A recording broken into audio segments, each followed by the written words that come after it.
Oke, kita beranjak ke hipotesis penelitian. Ini juga khas ya, hipotesis penelitian itu di penelitian kuantitatif. Kalau didefinisikan, sebenarnya bukan definisi ya, kalau kita cari konsepnya, hipotesis merupakan suatu pernyataan sementara yang diajukan untuk memecahkan masalah atau untuk menerangkan suatu gejala gitu. Jadi hipotesis ini nanti dia berupa pernyataan gitu ya tentang harapan peneliti mengenai hubungan antara variabel-variabel yang ditelaah dalam suatu masalah gitu. Hipotesis memungkinkan menghubungkan antara teori dengan pengamatan. Hipotesis ini dibuat sebagai upaya untuk membangun pengetahuan yang dilakukan dengan induktif melalui pengamatan dan secara deduktif dengan menggunakan penalaran yang logis. Jadi kalau dianggap hipotesis ini kalau diambil secara garis besarnya, yang pertama adalah dia berupa kalimat, sebenarnya berupa pernyataan ya, bukan pertanyaan, berupa suatu pernyataan sementara. Kenapa dikatakan sementara? Karena nanti dia yang akan diuji gitu. Jadi dia adalah suatu pernyataan sementara tentang apa masalah yang dikemukakan gitu, dan itu merupakan dugaan. Jadi isinya adalah dugaan dari peneliti. Misal saya mengamati bahwa ternyata siswa itu lebih termotivasi, lebih termotivasi kalau belajarnya itu sore, setelah sempat istirahat terlebih dahulu di rumah gitu ya, setelah sekolah sempat istirahat dulu, sore baru belajar, dibandingkan dengan siswa yang langsung setelah pulang sekolah langsung belajar misalkan. Berarti dugaan saya ada hasil yang lebih bagus ketika siswa itu punya jeda setelah pulang sekolah gitu. Nah, itu dinyatakan dalam hipotesis gitu. Ini dinyatakan dalam hipotesisnya, dugaannya adalah seperti itu. Sebenarnya pernyataan atau pembahasan tentang hipotesis ini juga masuk dalam pembahasan statistika nanti sebenarnya di sana.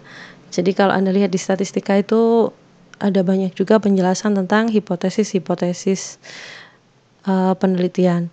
Langkah-langkahnya biasanya ini secara umum aja ya, bisa kita ikuti. Ini saran dari Pak Tatak. Yang pertama, kita temukan dulu sebenarnya masalah yang sesuai apa dari penelitian kita itu ya, masalahnya mau meneliti apa, kemudian kita rumuskan dulu masalahnya. Jadi sebenarnya masalah penelitiannya ada, jadi hipotesis penelitian dengan rumusan masalah penelitian itu berbeda ya. Berbeda, jadi rumusan masalahnya dulu apa yang mau ditelaah, kemudian hipotesis itu bentuknya beda, bendanya beda gitu ya. Ingat kalau rumusan masalah bentuknya pertanyaan, kalau hipotesis penelitian itu adalah suatu pernyataan. Oke. Kemudian kita memeriksa bahan pustaka yang berkaitan, tentu untuk mengecek dan memang untuk menguatkan apa yang sedang kita duga gitu ya.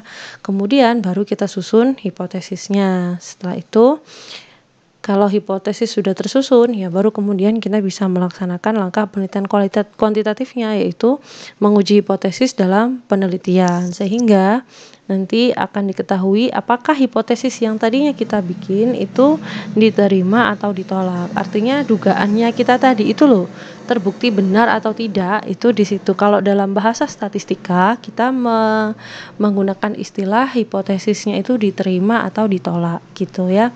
Tentu harus melewati serangkaian prosedur statistik dulu untuk bisa menyatakan dia ini diterima atau ditolak.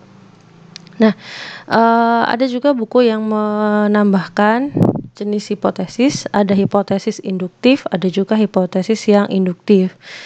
Kalau yang induktif berarti hipotesis yang diperoleh secara induktif dari mengamati tingkah laku individu. Jadi dari pengamatan tingkah laku yang dilakukan oleh seorang individu. Atau bisa juga ada hipotesis deduktif, jadi hipotesis yang diperoleh dari teori atau hasil penelitian sebelumnya. Jadi induktif itu dari hasil pengamatan atau dari fakta yang ada di lapangan, kita bikin hipotesisnya gitu. Tapi kalau deduktif itu kita tidak berdasarkan dari apa pengamatan, tapi bisa dari hasil mengumpulkan informasi atau dari kaji literatur misalkan gitu. Tapi Ini tidak ini ya, kalau dalam penelitian Anda tidak harus menyebutkan ini hipotesis induktif atau ini hipotesis deduktif, tidak ya, tidak harus, ini hanya wawasan saja. Contohnya, nah, masalah penelitiannya, apa peran persepsi anak terhadap dirinya sendiri dalam proses belajar menghitung. Jadi persepsi anak tentang dirinya sendiri itu apakah mempengaruhi proses belajar menghitung anak apa enggak gitu kasarnya ya. Langkah selanjutnya adalah kita menggali informasi dan juga kajian pustaka. Jadi mengumpulkan informasi, kemudian mengkaji, baru setelahnya kita bisa membuat suatu hipotesis dugaan yang menguatkan, karena kita punya dugaan kayaknya ada perannya deh gitu kan. Kayaknya harusnya ada perannya deh. Apa nggak ada ya gitu. Kalau memang ada perannya, kita perlu membuktikan bahwa memang ada perannya. Kalaupun tidak ada, ternyata tidak ada hubungannya, kita juga tetap bisa bikin penelitian bahwa memang nggak ada hubungannya gitu. Tidak apa-apa, dua-duanya adalah sama-sama hasil penelitian gitu.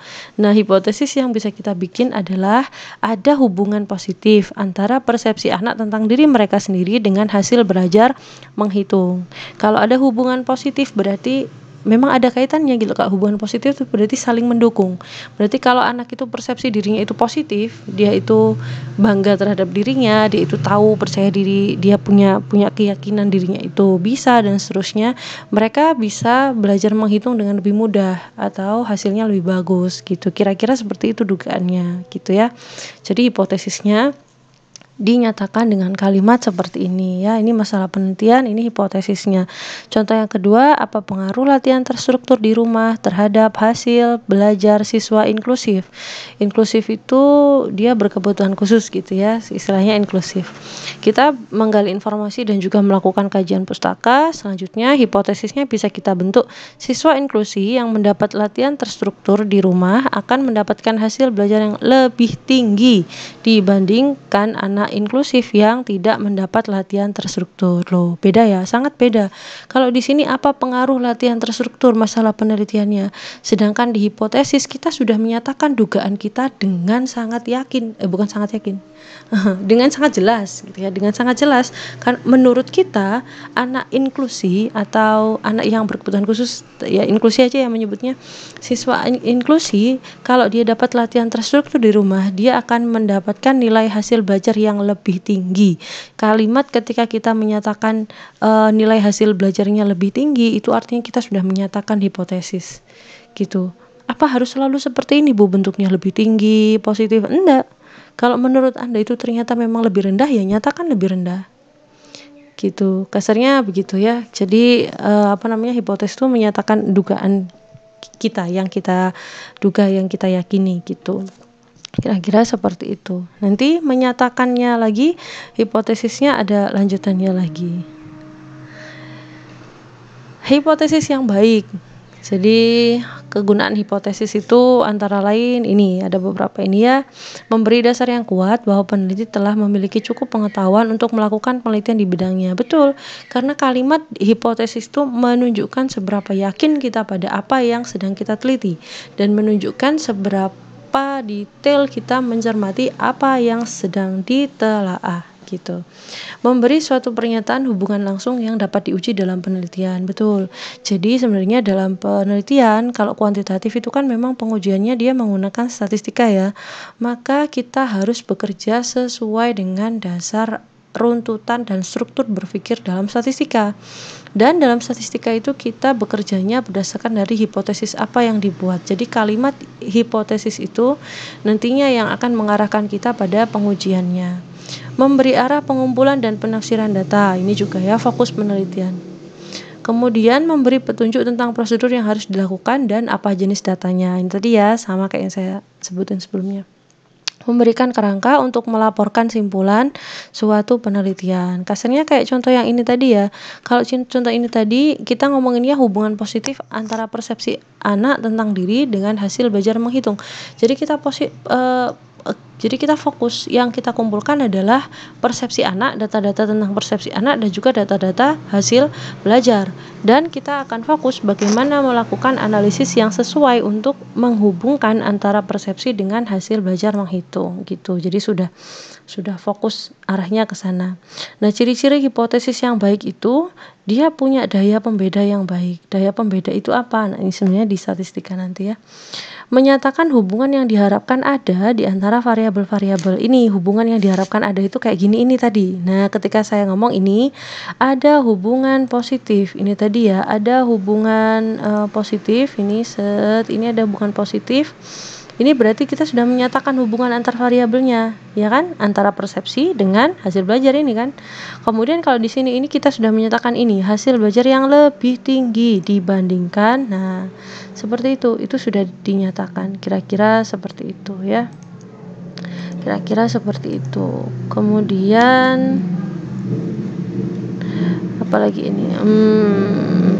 Dapat diuji atau testable, jelas ya, hipotesis itu harus dapat diuji. Caranya bagaimana supaya kita punya hipotesis yang dapat diuji?